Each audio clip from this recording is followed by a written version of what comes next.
Dostoevsky examines the social and psychological underpinnings of a crime. I discuss this and more on today's episode.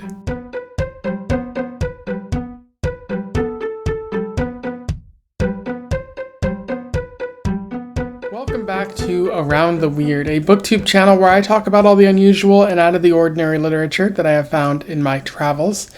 Today I have a bit of a strange one, although I do think this is possibly one of the more normal books that I've talked about. Unless you count focusing on a murderer. Strange, which some people might, but this is widely accepted in academic circles, so I'll let you judge on that. And today's book that I'm talking about is all about murder and guilt and religion and things of that nature. I am referring, of course, to Crime and Punishment, which was published in 1866 originally by Fyodor Dostoevsky. I have a copy that was translated by Richard Peviar and Larissa Volokonsky, who coincidentally also did the translation for War and Peace, which I read a while back. I have a feeling many people know who Fyodor Dostoevsky is or was, given that he's a pretty big name, and at least known in Western civilization or something like that. But for those who don't know, Fyodor Dostoevsky was a Russian writer who lived in the 1800s.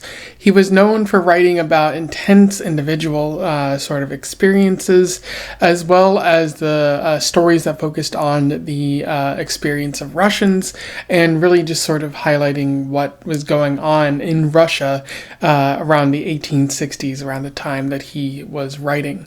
What's interesting about Dostoevsky is that he was writing earlier than the 1860s, but he joined some anti-Tsar sort of groups. Groups that were mostly in favor and giving control of Russia to the people, and he got in trouble for that. They were going to execute him, but they ended up just exiling him to Siberia for 10 years. And then when he came back, he started getting most of the work that he's known for published, including Crime and Punishment, Letters from the Underground, The Idiot, and many more. And he's very well regarded for his work. Some people consider Crime and Punishment to be one of the best books ever written. And I would say there's an argument for that. However, I had a few problems with the book that are mainly me things, not really big critiques of the book itself. But I do have quite a bit to say, which I'll say in the analysis section. So very fascinating author. Had a very specific view of Russia that comes across in this book at least, as well as some of the other ones that he wrote. And also that's also worth discussing as well. But without further ado, let's talk about Crime and Punishment. I will do a summary, a little bit of analysis, and we will move on from there. So Crime and Punishment focuses on Rodion Raskolnikov. He is a poor college student. He's recently left the university at the start of the book. He's living by himself, and he's having to borrow a lot of money to make ends meet from his landlady, but also from his mother. And he's very aware of his poverty, and it's making him very upset. And he seems to be losing it over the course of the story, not doing that well mentally, health-wise. And he even starts making plans to kill a specific person in order to kickstart his career and end up in a better place. He receives a letter at the start of the story from his mother indicating that his sister will be getting married to a very wealthy man soon, which will help his sister, obviously, but it might also help Rodion, since that man could possibly provide him with a job going forward. However, as Rodion reads the letter, he gets the feeling that this man is probably using his sister and might plan to lord over the lifting of the sister from poverty over this woman, and he doesn't really seem like a trustworthy guy. And Rodion intends to sort of dispute the marriage and make sure that it doesn't happen. He continues to plan to kill Aliona, a pawnbroker in the area, and he in fact does do that. He goes to her apartment, says he wants to sell something, and then kills her with an axe. And then, unfortunately, her daughter shows up, and Rodion kills her too. Despite the fact that there are people showing up at the apartment, wondering what's going on, Rodion manages to get away without being seen, and presumably he gets away with the crime.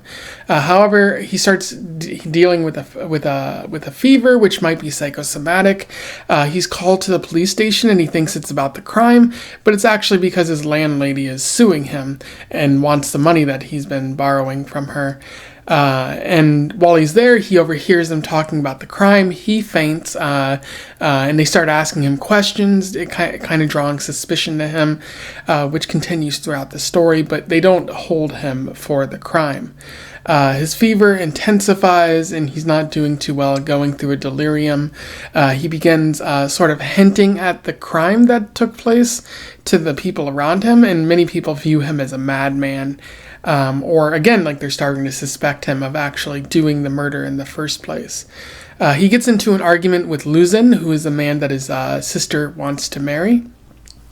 And like Luzin, he accuses Luzin of not being an honest, decent man, and Luzin is upset about this, and even writes a letter to Rodion's mom saying that if Rodion is present at the next meeting with the family, he might not go through with the marriage. And then Rodion encounters his mom and sister later and yells at them and says that Luzin is going to use and manipulate his sister, Danechka. But his sister says that she's also using Luzin because she knows marrying him will lift them out of poverty. So she wants to go through with it. At this time, Rodion meets a sort of detective named Porfiry, who immediately lets on that he believes that Rodion killed the Aliona and her daughter. And he sort of hints at it, which drives Rodion a little bit more crazy. And Porfiry says that he has to go to the police station in the next day in order to admit that he had dealings with the pawnbroker in the past, just to clear the air about everything. And Rodion intends to actually go there. But before then, he goes to the dinner with Luzin and everyone. Luzin is willing to accept an apology from Rodion. But at that time, Dunechka really comes to realize the truth about Luzin and how he is kind of manipulative and not an honest man. And so she breaks off the engagement. And at the same time, she's also given some money from Svidrigailov, who is a close friend and also has a thing for Dunechka, which is kind of going to help them sort of lift themselves out of poverty, although Svidrigailov later sort of detracts the attempt to give them money. Rodion ends up meeting with Porfiry. However, before Porfiry can get him to admit to the crime, a man named Mikolka bursts in and confesses to doing it, which baffles both Porfiry and Rodion. Porfiry lets Rodion go, but he says that he knows that Rodion actually did the crime, and so he's going to keep sort of pursuing him. Rodion also goes to Marmeladov's funeral, a man that he was somewhat close to. He had a daughter named Sonya or Sophia. The name kind of changes throughout the story, but they go to the funeral. He becomes closer to Sonya in the process. Luzin shows up and tries to get Sonya accused of stealing money, which people dispute, and he's doing it all to make Sonya and by proxy Rodion look bad. And at that point, Rodion confesses the murder to Sonya. She's upset, but more so upset that it seems to be like tormenting Rodion's soul, and she urges him to confess, which he goes back and forth on and doesn't really want to do. However, Svidrigailov is revealed to be Sonya's neighbor, and he heard Rodion confess to the whole thing. Svidrigailov goes and tells Danechka. She doesn't really believe him at first, and Svidrigailov is doing this entire thing in an effort to get closer to Danechka, which she sort of rejects, and this upsets Svidrigailov to the point where he goes and shoots himself and ends up dying via killing himself, which is sad. Rodion hears that later, and he was in the process of maybe gonna confess, but it kind of put some doubts on whether or not he does that. Eventually, Sonya and other family members managed to convince him to go to the police station and confess. And as he's about to do that, he's like, "No, I'm not sure about this." He tries to go outside, but sees that Sonya is very sad about him just not doing that. And so he goes back inside and confesses in a very powerful moment. And at that point, the story then shifts to the epilogue where Rodion's mother dies. Dunechka ends up marrying Razumikin, who's a very important character in the story. I didn't have time to really go into the whole thing, but he's a close friend of Rodion. And then Rodion goes to prison in Siberia. And at first he's unwilling to really accept responsibility for the crime, and he tries to justify it, but he then lets religion into his heart over time, which puts him closer with Sonya, and there's a love that develops there, and the story sort of ends on a positive note. In terms of analysis, there is quite a bit worth talking about with Crime and Punishment. Certainly a very fascinating and complex story. On the same level, I would say, as War and Peace, these two stories often get very much compared to, at least in higher education and what I've seen before. They're quite different stories, and the scale of which they evolve, or they tell their story is very different. But I think Rodion not Rodion, but Dostoevsky and Tolstoy are kind of telling similar stories in a lot of ways, and maybe I'll get to that in a few moments. But one of the main themes that Dostoevsky is working with here is that of the psychology of crime, and along with this, I'll also talk a little bit about this sort of characterization of Rodion, which is pretty interesting. So Dostoevsky presents insight into a murderer's mind. Yeah, I don't think before this you really saw that many stories about like murderers, or like a focus on the murderer, at least on this scale. Many of those stories are probably short stories. I can think of Poe right off the bat.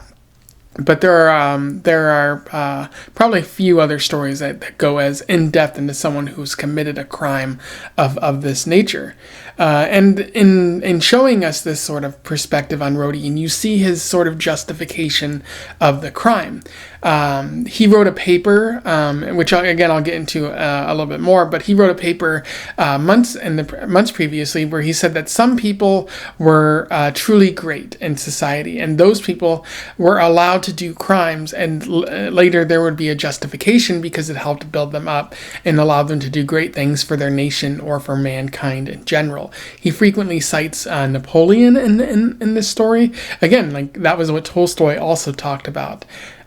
So there's a justification of him doing this crime, the murder that takes place, because one, he needs the money and resources. He might starve otherwise, but also one day he thinks that he might be labeled as a truly great person, and so any of his bad behavior in the past can be justified or excused in that way, which is not really how a normal, well-off person kind of thinks. If you're justifying your crime in that way, you're probably a sociopath. You've probably been lost already for any number of reasons. And so it's very interesting how Dostoevsky shows Rodion trying to justify this crime before and after he does it. And then you also see like the psychosomatic illness in this story, where after he does the crime, or even shortly before, like he develops this fever. He's not doing too well. He's suffering from a delirium. He's not sleeping well. He's babbling on and on and on, and his friends are trying to help him out, but they don't really know the cause of all of this. You could argue that he's not doing too well, and he's living in a slum, so of course you might get sick if you're living in unsanitary conditions. But at the same time, if this is weighing heavily on your mind, you might develop a psychosomatic illness, which feels real, but is largely due to the fact that your brain is in battle with itself, and so your immune system's not going to be able to function as well as it could. That's really what psychosomatic illnesses do.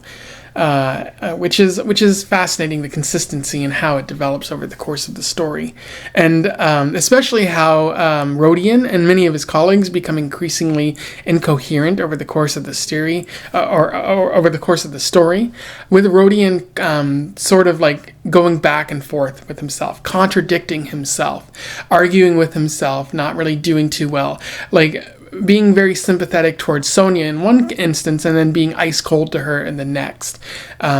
He's not doing too well mental health wise. He's dealing with a big inner conflict, and like he wants to justify this murder, but he also wants to sort of clear his soul, clear his conscience, and he doesn't want to go to jail, but he knows that's probably what's going to happen. And so in one instance he's like, yes, I will go to the police and tell them, and in the next he's like, no, why should I do that when so many other rich people are able to get away with their crimes? And you see that a lot in the story about how class comes into play, where like, I'm poor, I've never had anything, and these rich people can do all these terrible things and get away with it. Why? How is that fair? How is that justified in any sort of way? And it seems to be the case that this didn't start with the murder that took place, or even shortly before. According to the writing, Rodion's been this way for quite some time. Allow me to read you a fascinating quote from this. He kept tormenting and taunting himself with these questions, even taking a certain delight in it.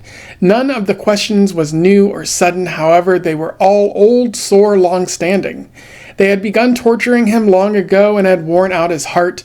Long, long ago, this present anguish had been born in him, had grown, accumulated, and ripened recently, and become concentrated, taking the form of a horrible, wild, and fantastic question that tormented his heart and mind, irresistibly demanding resolution. And that's just a fascinating quote, because it shows Rodion's been this way for quite some time. And even his mother seems to indicate that as well, as like that he's sort of been conflicted internally ever since he was a child. And so, like, maybe it's the case that for Rodion, like, this murder didn't make him this way. It's just the case that he's been traveling down this path mentally for a while. Nobody's been able to get him the help that he needs because it's 1860s Russia, and the society isn't quite there to help people, and psychology isn't quite there to help people, and so he's just deteriorating, and nobody can really stop that because nobody really knows what it's like inside Rodion's mind. And again, it's exacerbated by the environment. It's 1860s Russia. The serf system was still in place. There were debtors' prisons, which I'll get to in a few moments. And at the time, like, people were just starting to turn to Marxism. There were a lot of people who were maybe planning to assassinate the Tsar, and this would continue for the next 30, 40, 50 years, where you would end up with the complete overthrow of the Russian government because the Russians were not helping the people. And if you were living amongst those times, you would not be doing that well. It would be making your life pretty miserable, and that is exactly what's happening for Rodion. So all of this sort of mental health stuff that he was dealing with previously is just made even worse by the environment that he's living, but also the fact that he did this murder, and you end up with someone who is quite a horrific sight. Porphyry seems to recognize this in this story, which is fascinating. Porphyry kind of pointing out that you shouldn't be sympathetic towards Rodion, that he's sort of tormenting himself and using this murder as a justification. He is not siding with Rodion at all, because I think he recognizes the terrible thing that he did to these two women. Allow me to read you an interesting quote from this. I quite understand what state you were in at the time, but even so, you'll simply drive yourself out of your mind this way. By God, you'll get yourself into a whirl. You're boiling too much with indignation, sir, with noble indignation, sir, at being wronged first by fate and then by police, and so you rush here and there, trying, so to speak, to make everyone talk the sooner and thus put an end to it all at once, because you're sick of these stupidities and all these suspicions. Isn't that so? I've guessed your mood, haven't I? Only this way it's not just yourself, but also Razumikin that you'll get into a whirl on me, because he's too kind of a man for this. You know it yourself. And that's really a fascinating quote, because I think Porphyry sees that Rodion is doing this to himself. He's trying to paint himself as a victim, and he's trying to get other people to talk and sort of call him out because he wants to be called out, but he also doesn't want to be called out. And he's sort of dragging himself down in this way because all he has to do is confess, and everything will be over. And he's painting himself as a martyr that he's not actually. And worse than that, he's dragging Razumikin down with him because Razumikin is a great friend, and he would never accuse Rodion of a crime. And even if he sensed that Rodion did do a crime, Razumikin might stand by him, and he might make things even worse because now Rodion's getting Razumikin to turn against the cops in some way, and it's not ideal there. It's pretty sad, and I think Porphyry appropriately calls out Rodion in this case and what his mindset is. And we also have to ask at the end of the story, does Rodion atone for his crimes in prison? We see everything that he's going through, but what happens at the end of the story? Does he atone for the crime? Does he come to accept his responsibility, and does he become better mentally, health wise? And I think there's an argument for both. That no, he still sort of holds these beliefs that that his biggest problem was that he confessed, and that he could have still had a Napoleon type life in the future and led Russia or the mankind to its greatness. But at the same time, I do think that he does atone because he believes that, but his mind kind of also shifts as he's getting closer with Sonya, and he comes to accept religion and love in his heart, knowing that belief that you can kill someone and there's a justification was probably morally wrong. So he does come to a sort of moral standing after the fact, and he does atone for it. And then the remaining question here is punishment. Specifically, is there actually any punishment that takes place in the story? Because he confesses his crime and then the story is over. So what is the punishment? And I think what Dostoevsky is getting at is that the punishment is internal. That you can be sent to jail for your crimes. You can be, punished by the state. But no matter how much you are punished by the state, it does not compare to what's going on internally. That many people, when they commit crimes, they punish themselves, they push themselves, and they make life a little bit worse for themselves by punishing themselves. And that applies to probably stealing and other sorts of crimes unrelated to murder. And as we see, as one person says, this is either going to end with Rodion in Siberia or with him just killing himself with a bullet to the head. For people who are particularly under this kind of stress and whatnot, they might see their only options as going to jail, which not a lot of people want, or killing themselves. And that's the ultimate form of punishment, because that denies you entry into heaven and into paradise, at least in some religious interpretations.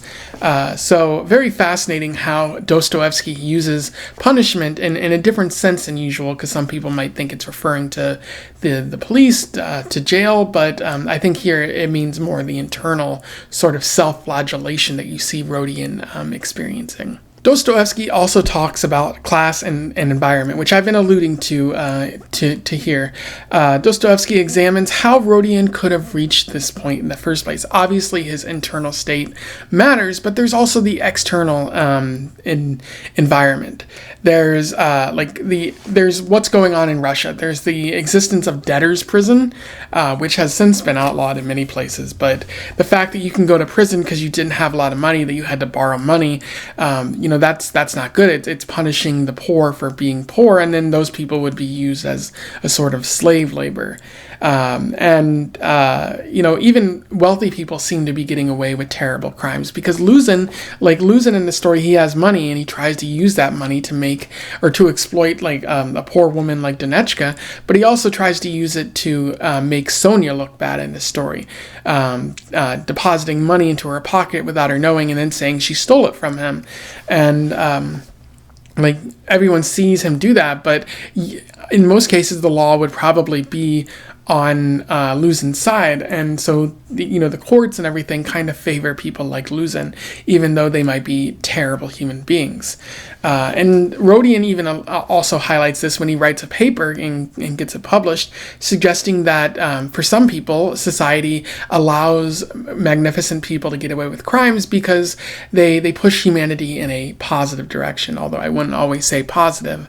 But Rodion essentially believes that he can get away with these murders because it'll kickstart his career, and historians will remember him fondly. You can see the sort of class kind of messaging there, where like poor people, they get punished for their crimes, but wealthy people can get off the hook as long as they have enough money or influence. And for Rodion, there's really no other option at this point. Like, he has to do this crime, he feels, at least, because he doesn't have a lot of money, he doesn't have a lot of resources like food. He might get kicked out of his apartment pretty soon. So his only option is to do this crime or continue to suffer, and maybe rely on his family, and he doesn't want to do that. He wants to be able to provide and have means, which you can see that a lot of other people don't really have. And it does seem like Dostoevsky suggests that that is kind of the case for Rodion, that your environment does matter, and that for some people, they exist in a system, in a state where crime is their only option. But at the same time, Rodion does seem to be in control, as highlighted by Dostoevsky, because there's I think Razumikin kind of is skeptical of what the socialists are saying in that regard. But we see it when he's in prison that Rodion has to accept individual responsibility for his crime, because after all, he did do it. He made the choice to kill Aliona and Lizaveta, her daughter. His actions were pretty heinous, and regardless of whether your environment made you do it, regardless of whether your circumstances forced you to steal or hurt somebody, you still hurt somebody, and you should accept responsibility for that. So Dostoevsky kind of tries to have it both ways in a way that works, but it does seem clear that he's pointing more towards class and environment, and offering some insightful and particularly targeting commentary on people of wealth, especially at a time when wealth was making Russia an uncomfortable place to live. Another interesting aspect of the story is Sonya and her love for Rodion.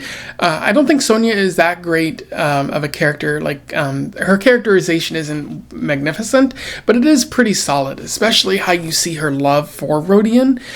She's a very religious individual, very caring individual who unfortunately also comes from a place where she doesn't have a lot of money or resources, and she has to provide for the family, and everything is going poorly for her, because I think her mother has a mental illness, which is making things stressful. It's getting her kicked out of the the place where they live. But Sonya is fascinating because of the love she feels for Rodion. We see them becoming closer, and then when Rodion confesses what he did to Aliona and Lizaveta, Sonya is alarmed and aghast about the whole thing, but she's more so worried because of how Rodion is treating himself. The fear lays in Rodion's self-punishment, because she sees that Rodion isn't really asking God for forgiveness. He's not really seeking support from those around him to help him reach a better point, a more morally righteous kind of point. And so she's kind of worried that the self-punishment is going to lead him to a dark place, maybe doing more murders or possibly even killing himself, as she's seen a couple of other people do. The self-punishment is very negative and very hurtful. To exist in that state on a constant basis, and so she really just wants Rodion to turn to God and be in that more morally righteous place where he can turn himself in and serve his time, and then maybe they can become closer together. And you see that after he goes to Siberia, she's there for him, although I do think there's a sense that when he's still in his mindset that he believes that that his only problem is that he confessed, rather than simply using that to elevate his opportunities in the world. I think she senses that he's not really learning as much as he could, and it creates a little bit of a rift, which you see in the epilogue. I do think that part could have been further developed, but I think Sonya's characterization and the role she plays in pushing Rodion to a better direction is really solidly written by Dostoevsky. There are other interesting aspects of the story. The detailed writing in particular is very fascinating, just going into a lot of detail about Rodion's mindset and what's going on in Russia at the time. It's really solid, but at the same time, it does make it so that it takes a long time for Dostoevsky to reach the point where he's trying to get. And sometimes the story meanders and goes into non sequiturs, and it makes it hard to really sit through the story. Worse in some cases than War and Peace, I would say, because at least with War and Peace, you're like enmeshed in the story, and it doesn't just suddenly shift off to something that's barely related, because everything is kind of related. But here you see a little bit of that, so it can be hard to get into. Another interesting aspect of the story is the bleak setting, the environment in particular. As I noted before, 1860s Russia, the slums, all of that is very important in understanding why Rodion got to the point that he did. But also, this is Dostoevsky pointing a finger and saying, look at what Russia is, look at what people have to do to survive. Also kind of criticizing Russian utilitarianism in the process. So the philosophies and the mindset and how the Tsar was, interacting with the people at the time, all of that is coming into play in creating Rodion's story and how he proceeds through his sort of journey into getting to a more morally righteous place. And it is important to compare this story to War and Peace. I've often seen a lot of comparisons, but again, these stories are two different things. War and Peace is more focused on Russian nobility during the Napoleonic Wars, and Crime and Punishment is focused in the 1860s thereabout on a lower class student who kills to get resources and ends up going through a lot of guilt. So two different stories, but they both sort of make commentaries on the Russian nobility. This one a little bit more inadvertently, whereas Tolstoy's is more direct. There are also both sort of references to France in this story, because a lot of the characters speak French, probably more in Tolstoy or in War and Peace, but it's still present here. I don't quite know what it means in this story, but it is something worth considering as you're reviewing, as you're thinking about the story. And both of these seem like really epic in scope. Dostoevsky's Crime and Punishment is epic in the sense that it's focusing largely on an internal sort of struggle, whereas War and Peace is more external. It's focusing on the sort of country at large. What is the state of the Russian people? Can they thrive in a time of class differences and the invasion by outsiders? It remains to be seen. Although it doesn't remain to be seen because it was saw or it was seen. It was the answer is yes, but Russia had to adapt. Very, very fascinating sort of comparison.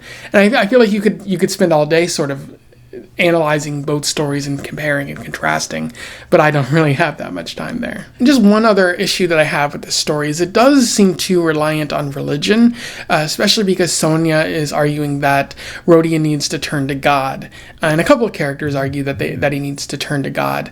And this was sort of a very large part of Dostoevsky's mindset that Russia itself needed to turn to God rather than relying on like Marxist utilitarianism or something like that. Sort of a way to sort of critique that philosophical mindset.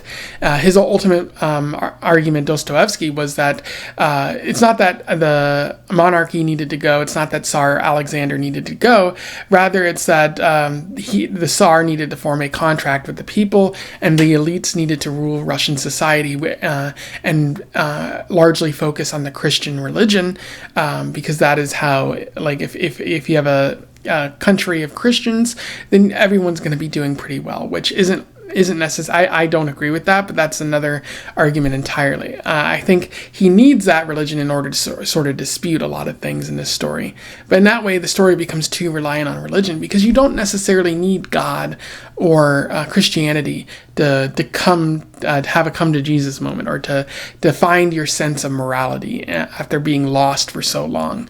You can do that without God. You can do that secularly, I believe. So I do think Dostoevsky is maybe wrong in pointing towards Christianity there, because abiding by Christianity, you could argue and make room for a lot of heinous things as well, especially because in the Old Testament, as well in the New Testament, which is what Christians seem to focus on a lot more, there is a lot of justification for bad actions. And I don't think you're necessarily making Rodion a better person by having him only resolve his sort of inner conflict because he wants to go to paradise, and after he dies, he wants to be absolved of his sins. I feel like it's better to sort of paint that as an understanding and a love of his fellow man, which you could do through Christianity, but I don't think that's quite done here. Anyway, those are my thoughts on Crime and Punishment by Fyodor Dostoevsky. A very good story. Very, very, very good. Amazing story. I have a few problems with it in terms of it taking too long to really get set up, and sometimes the story shifting away from Rodion when you really want to know more about Rodion and his story. But I do think it's a very important read. Now, I also feel it's a very academic read, much in the same way as War and Peace, where the only people I can really recommend this to are academics, because this is like 500 pages, which is certainly less than War and Peace, but it still takes quite a long time to get through. So definitely read this. Maybe check it out from your local library. It's very important to read Russian literature and literature from other countries and other time points. So you might get something out of this, but again, I can't always recommend it for everyone because it does feel somewhat dry at times, and I liked it, but of course, that dry nature is something I've been encountering a lot on this channel. So, not necessarily for everyone, but certainly an important read.